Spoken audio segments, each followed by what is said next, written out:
Bilang patunay ng pagkakaisa ng kapulisan at ng Mangali Professionals Association Incorporated o MAPA, matagumpay na isinigawa ang isang medical mission na may layuning makapagbigay ng libreng serbisyong medikal sa mga residente ng Lower Mangali sa Mangali, Tanudan, Kalinga. Sa nasabing aktibidad, matagumpay na naipagkaloob ang iba't ibang serbisyong pangkalusugan sa komunidad. Kabilang dito ang libreng konsultasyong medikal at pamamahagi ng gamot na isinagawa ng mga miyembro ng MAPA, gayon din ang libreng tuli na pinangunahan ng Provincial Forensic Unit at Provincial Medical and Dental Team, katuwang ang mga voluntaryo.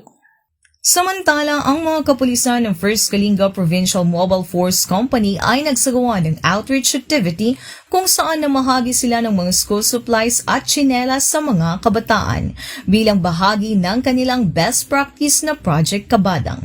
Bukod dito, nagkaloob din ang ilang kapulisan ng libreng gupit at namahagi ng mga informative flyers para sa mga benepisyaryo.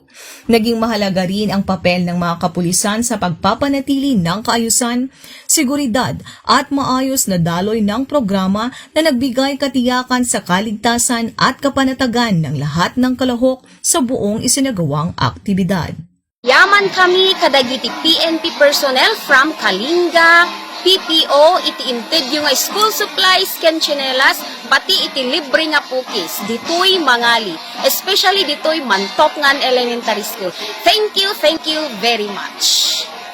Ang matagumpay na pagsasagawa ng medical mission ay patunay ng epektibong pagkikipag-ugnayan at sama-samang pagkilos ng iba't ibang sektor para sa ikabubuti ng komunidad tungo sa isang bagong Pilipinas.